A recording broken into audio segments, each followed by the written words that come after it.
Hormuz बंद करने पर ईरान सेना का बयान आया है, नाकेबंदी ना हटने तक हॉर्मुज बंद रहेगा। ईरान ने भी शर्त रख दी है।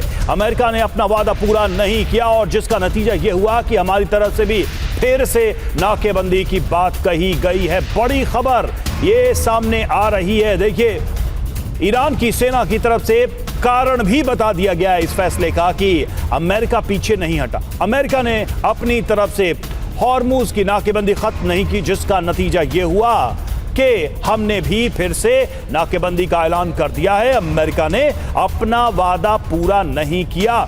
बिना ईरान की इजाजत के कोई जहाज यहां से अब नहीं गुजरेगा।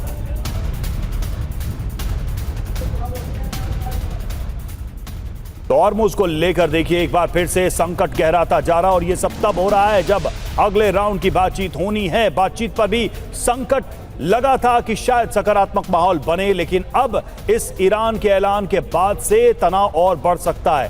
ट्रंप ने चेतावनी दी थी, धमकी दी थी, समझौता नहीं होने पर फिर से हमले किए जाएंगे, ब्लॉकेड नहीं हटाया जाएगा। इस पर ईरान ने आरोप लगाया कि अमेरिका ने, ट्रंप ने वादा खिलाफी की है, अपना वादा पूरा नहीं किया। तो सुना आपने ट्रंप ने क्या कहा, और हॉर्मुज को लेकर ट्रंप के ये स्टैंड मुख्य कारण बना है। ईरान की सेना की तरफ से भी यही कहा गया। मनीष, सबसे बड़ी बात यह है कि ट्रंप ने बहुत स्पष्ट शब्दों में कहा है, समझौता नहीं करने पर हम हमला करेंगे, हम बॉम्बिंग करेंगे।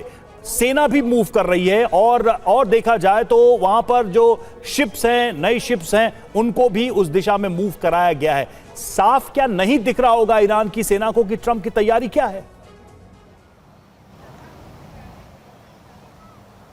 बिल्कुल, देखिए, पूरी दुनिया को समझ में आ रहा है, तो जाहिर है कि ईरान को, ईरान की सत्ता को, ईरान की सेना को सब बात समझ में आ रही है। लेकिन फिर है कि इसके बाद भी वो बातचीत के लिए जा रहे हैं। इसलिए नहीं कि वो बातचीत के बड़े पैरोकार हैं, बल्कि इसलिए क्योंकि अंदर खाने ये भी बात है कि वो भारी दबाव में हैं। वो चाहते हैं कि यहाँ से बातचीत करके कोई रास्ता निकाला जाए। हालांकि ये अच्छी बात है कि इतने के बावजूद डिप्लोमेसी को एक प्लेटफॉर्म मिल रहा है, लेकिन अंदर खाने देखिए क्या है।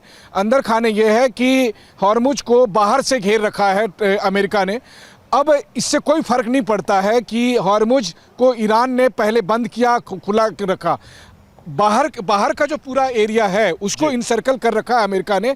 तो अमेरिका की मर्जी के बगैर, ईरान के चाहने के बाद भी ईरान के खुद के जहाज भी बाहर नहीं जा सकते हैं। और ये कुल मिलाकर वैसा ही है जैसे हम कहते हैं कि किसी लकीर के सामने बड़ी लकीर खींच देना। तो इस तरीके से ईरान की नकेलबंदी हो रखी है। यही वजह है कि आज की तारीख में ईरान ये कह रहा है कि हम हॉर्मुज को बंद करेंगे, खोलेंगे, बंद करेंगे, या हम ऐसा वैसा करेंगे। लेकिन आज की तारीख में सिचुएशन हॉर्मुज को लेकर चेंज हो गई है।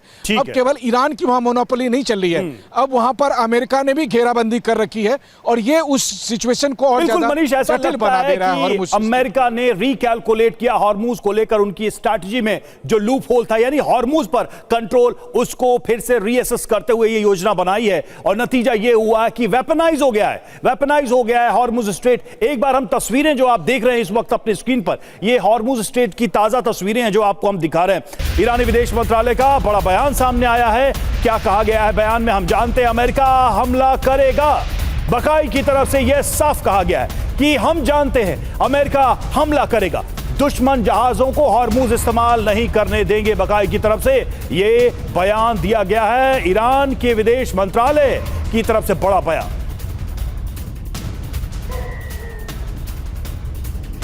तो देखिए, विदेश मंत्रालय की तरफ से साफ कहा गया, बकाई ये कह रहे हैं कि हम जानते हैं अमेरिका हमला करेगा। मनीष के पास एक बार फिर से चलते हैं। मनीष, दो बातें साफ हैं। एक तो वेनेजुएला में जो गवर्नेंस का मॉडल है वो ईरान का नहीं है। ईरान में अगर देखा जाए दो तरह की सत्ताएं वहां पर चल रही हैं। एक तो सेना है, पॉलिटिकल क्लास है, दूसरी तरफ जो रिलीजियस सुप्रीम लीडर और IRGC का उनको बैकअप है। एक तो यहां पर यह है, तो इसको कैसे, इस पेंच को कैसे सुलझाएगा अमेरिका अगर वो कोई पैरेलल लीडरशिप खड़ा करना चाहता है? और दूसरा, ऐसा लग रहा है बकाई के बयान से कि शायद जो सरकार है और जो सेना है उनके विचार मिलते जुलते हैं। दोनों ये कह रहे हैं कि अमेरिका तो हमला करेगा ही, हम ये जानते हैं।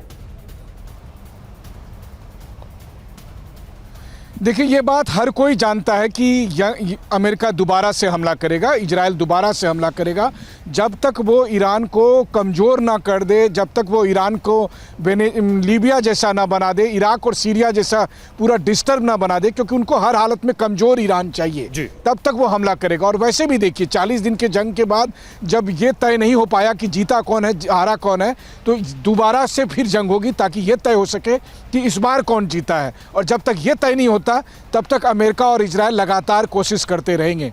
अब यहाँ पर सवाल यही है कि वो कब होगा, दोबारा से जंग को कब होगा। देखिए पिछले साल जून में हमने देखा कि 12 दिन की जंग ईरान और इजराइल के बीच हुई। इस बार उससे ज़्यादा बड़ी भीषण लड़ाई 40 दिन की हुई, और इस बार खाली मसला ईरान और इजराइल नहीं था, बल्कि उसमें अमेरिका भी इन्वॉल्व था, इस बार अरब देश भी इन्वॉल्व थे।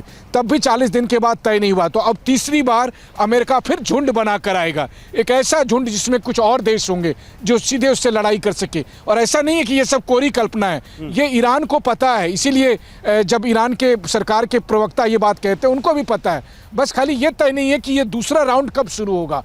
जब तक कि ये एजेंडा क्लियर ना हो जाए, जैसा इजराइल में, चूंकि मैं मौजूद हूं और मैं आपको बताऊं, इजराइल के प्रधानमंत्री बेंजामिन नेतन्याहू ने अपनी सरकार को, सेना को, लोगों को कहा है कि हम तब तक चैन की सांस नहीं लेंगे जब तक हमारा टारगेट पूरा नहीं हो जाता। अब वो टारगेट 6 महीने में पूरा हो जाए, साल भर में हो जाए, 10 साल में हो जाए, तब तक ये करते रहेंगे कोशिश। अब ये ईरान पर निर्भर करता है। इसका बहुत हद तक क्रेडिट आप ईरान के जो पुराने सुप्रीम लीडर है आयतुल्लाह अली खमनई को दे सकते हैं कि उन्होंने 40 साल से अधिक समय तक ईरान को इस जंग से, सीधी जंग से बचा कर रखा था।